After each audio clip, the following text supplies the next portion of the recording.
I'm going to explain all of life with it. I mean, physics used to be Newtonian physics. Newton was physics. And then we got to look to Einstein, general relativity. It's not, Newton isn't enough. Well, I think likewise what we're finding with Darwin is that he had some valid insights, but it's not the whole picture. Okay, Darwinism may not be the complete picture, but what made these guys think they had the missing pieces? I put this question to Dr. Stephen Meyer, author of the paper that originally got Dr. Sternberg in so much trouble. It's hard to believe that this little town is the headquarters of giant Microsoft, which enabled Mr. Gates to become fantastically rich. Maybe that's what Steve Meyer's doing here. Maybe this is somehow going to make him fantastically rich. We'll pin him down like a butterfly on a butterfly board. Butterfly on a killing board. Coffee shop straight ahead. Newton is buried in the geniuses corner at Westminster Abbey, right? That's correct, yeah. Darwin is also buried in Westminster Abbey. Right, and yeah. so is Darwin. Right near each other, right? And you're here in Redmond in a little building without a sign, right? And you're obviously an incredibly smart guy, but how dare you challenge someone who's buried in the geniuses corner next to Newton at Westminster Abbey? Well, it may seem a little cheeky, but it's what scientists are supposed to do. When I was in Cambridge, one of my supervisors often advised us to beware the sound of one hand clapping, which was a way of saying if there's an argument on one side, there's bound to be an argument on the other. And what I found in studying the structure of the argument in The Origin of Species is that for every evidence-based argument for one of Darwin's two key propositions, there is an evidence-based counter-argument. Well, but is it a debate? I mean, there's just you and a couple of other guys in a dinky little office downtown, say on one side, and there's the faculties of all the great universities of the world on the other side. Speaking with a great uniform and authoritative voice. Right. Yeah. Well, in any case, the debate really isn't going to be settled by numbers. It's going to be settled by the evidence and the arguments. While I was still in Bill Gates country, Dr. Meyer recommended I check in with molecular biologist Jonathan Wells. What kind of names do they call you? Creationist. What do you say back to them when they say you're a creationist? Well, I usually don't get the opportunity. What's at stake for you personally here? First of all, I love science. I think the way Darwinism corrupts the evidence, distorts the evidence, is bad for science. Well, the other scientists would tell you to just shut up if you love science, okay? Because you're sort of being a bomb thrower into science. I am upsetting the apple cart, and I think it deserves to be upset in this case. Why? Because the evidence is being distorted to prop up a theory that I think doesn't fit it. Was Darwinism really that bad? Perhaps a change of scenery would give me a fresh perspective. Quand je t'ai vu au coin de la rue, tout est vide, j'ai cru que tous les deux, sous le ciel bleu, nous serions très heureux.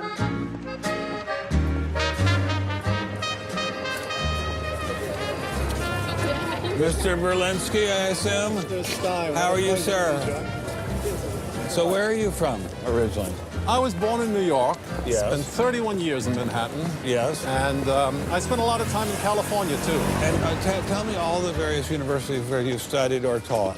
No, I was at Princeton, then I had a professorship at Stanford, and then I left Stanford, and I taught at Rutgers. I left Rutgers, and I taught at the City College in New York. I left the City College of New York. I taught at the Baruch College. I taught at San Jose. What did you teach at Baruch College? Anything they wanted. Come on in. Thank you, monsieur.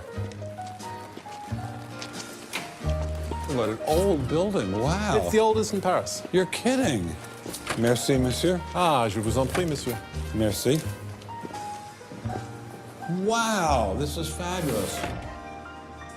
Let's put it this way. Before you can ask, is Darwinian theory correct or not, you have to ask the preliminary question, is it clear enough so that it could be correct? That's a very different question. One of my prevailing doctrines about Darwinian theory is, man, that thing is just a mess. It's like looking into a room full of smoke. Nothing in the theory is precisely, clearly, carefully defined or delineated. It lacks all of the rigor one expects from mathematical physics, and mathematical physics lacks all of the rigor one expects from mathematics. So we're talking about a gradual descent down the level of intelligibility until we reach evolutionary biology. We don't even know what a species is, for heaven's sakes. So his theory is smoke, but elegant smoke. There's a certain elegance to it, but you know, I think Einstein had the appropriate remark. He preferred to leave elegance to his tailor. A room full of smoke? That certainly wasn't what I was hearing from prominent Darwinists like Richard Dawkins. Evolution is a fact. It's a fact which is established as securely as essentially any other fact that we have in science. Richard Dawkins is so confident that evolution is a fact, and that therefore God doesn't exist, that he has devoted his entire life to spreading the evolution gospel. I'm an atheist with respect to the Judeo-Christian God because there is not a shred of evidence in favor of the Judeo-Christian God. It is completely right to say that since the evidence for evolution is so absolutely, totally overwhelming, nobody who looks at it could possibly doubt that if they were sane and not stupid. So the only remaining possibility is that they're ignorant, and most people who don't believe in evolution are indeed ignorant. But the people I spoke with weren't ignorant. They were highly credentialed scientists. So there had to be something else going on here. So you think the whole theory of evolution is false, or just certain parts of it? Well, again, evolution is a slippery word. I would say minor changes within species happen. But Darwin didn't write a book called How Existing Species Change Over Time. He wrote a book called The Origin of Species. He purported to show how this same process leads to new species, in fact, every species. And the evidence for that grand claim is, in my opinion, almost totally lacking. How does Darwin or Darwinism say life began? Well, he didn't know, and in fact, nobody knows. So Darwinism, strictly defined, starts after the origin of life and deals only with living things. Well, how can there be a theory about life without a theory about how life began? Well, a grand overarching evolutionary story, of course, does include the origin of life, but Darwin's theory doesn't begin until you have the first cell. Well, does someone have a theory about how life began?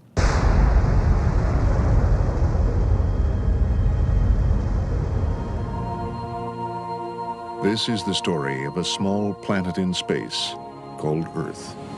For a typical Darwinian explanation of how life originated, Dr. Wells directed me toward this documentary.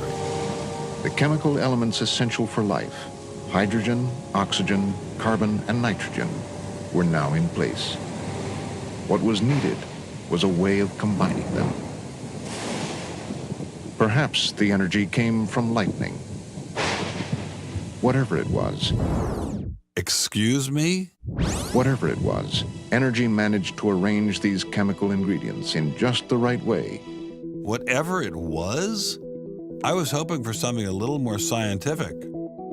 The most popular idea has been that life emerged spontaneously from primordial soup. In 1953, Stanley Miller mixed water, methane, ammonia, and hydrogen to simulate the early Earth's atmosphere. Then he ran electricity through it in an attempt to jumpstart life. It's alive! It's alive! It didn't work. While the initial results seemed promising, 50 years later, most serious scientists have abandoned this approach in favor of alternate theories. Prominent Darwinist Michael Roos attempted to explain one of them to me. He wasn't kidding. How did we get from an inorganic world to the world of the cell? Well, one popular theory is that it might have started off on the backs of crystals. My crystal ball. Molecules piggybacked on the back of crystals forming, and that this led to more and more complex. But of course, the nice thing about crystals is every now and then you get mistakes, mutations, and that this opens the way for natural selection. But at one point there was not a living thing, and then there was a living thing. How did that happen? Well, this is I've just told you. And I don't see any reason why you shouldn't go from very simple to more and more complex to more and more complex. I don't either, but I don't know how you get from mud to a living cell. That's my question. Yes, well, I've told you. You think it was on the back Try of one more crystal? time. on the backs of crystals. On the backs of crystals is at least one hypothesis, yes. So that's your theory, and you think that is more likely and less far-fetched than intelligent design? I think it is. I wouldn't put Ben Stein's money on Dr. Roos's joyriding crystals, but it did make me wonder, what were the chances of life arising on its own? It's been speculated that probably there would have to be a minimum of about 250 proteins to provide minimal life function. If that's really true, then I think it's almost inconceivable that life could have happened in some simple step-by-step way. Okay, so the simplest form of life requires at least 250 proteins to function. What's so difficult about that? Welcome to the Casino of Life. Who wants to spin for a chance to win? Oh, sure. I'll give it a shot. What do I win? Take a look at this.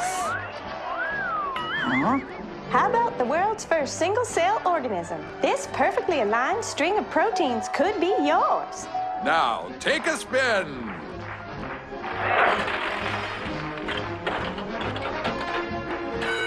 I won. Tina, tell him how many times he needs to do that to win the prize. 250. That's right, folks, and all in the correct order. But that's impossible. We've heard that before, haven't we, Richard? Come on, Mother Nature, do your thing.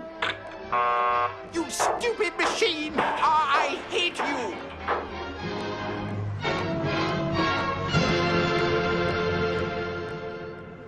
We're talking about something that's staggeringly improbable, roughly 1 in a trillion. Let all of life choose a million, a trillion. The number is essentially zero. Something has to skew nature to choose the ones that work. So, in the game of life, it looks as if the house always wins. Luckily, some serious scientific minds have figured out a way to beat the odds. Directed panspermia.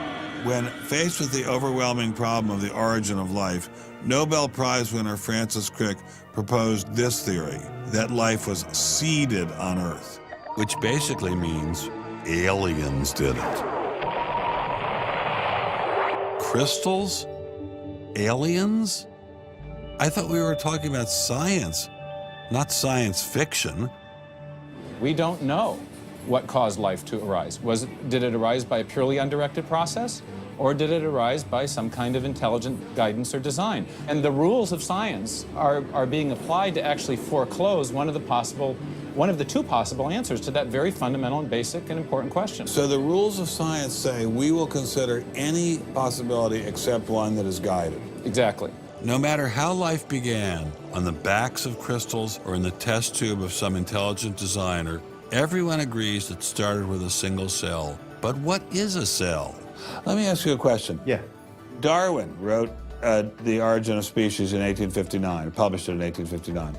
He had an idea of the cell as being quite simple, correct? Yeah, everybody did. Okay. If he thought of the cell as being a Buick, what is the cell now in terms of its complexity by comparison? A galaxy. If Darwin thought a cell was, say, a mud hut, what do we now know that a cell is? More complicated than a Saturn V. So what is in a cell as far as we know now? A world that Darwin never could have imagined.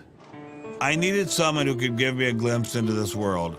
So we went to molecular biologist Doug Axe. Think of a cell as being a nanofactory, a factory where, on a very small scale, digital instructions are being used to make the components of the factory.